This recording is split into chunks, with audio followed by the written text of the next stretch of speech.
As you can see, it's off. Now, if you wonder which rotor goes to front or rear, just match them up, because the hub center part of your rotor should be identical.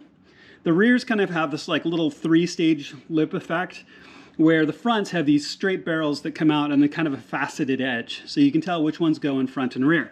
And these are straight vaned, these particular rotors, so you don't have to worry about which direction the vanes go or anything else like that.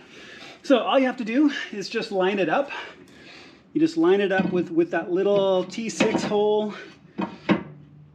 just like that. And then what you'll do is you'll just take your bolt and screw it back into place. Okay?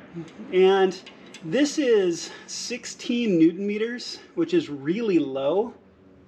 So if you just snug this up with your hand, it's going to be pretty darn close, right?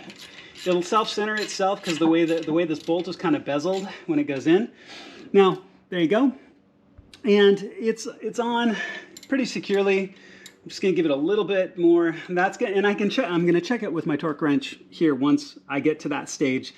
But 16 Newton meters is really, really low. So you just snug it with your hand and it's going to be good. Okay, so now you're just going to reverse the same process of what you did before.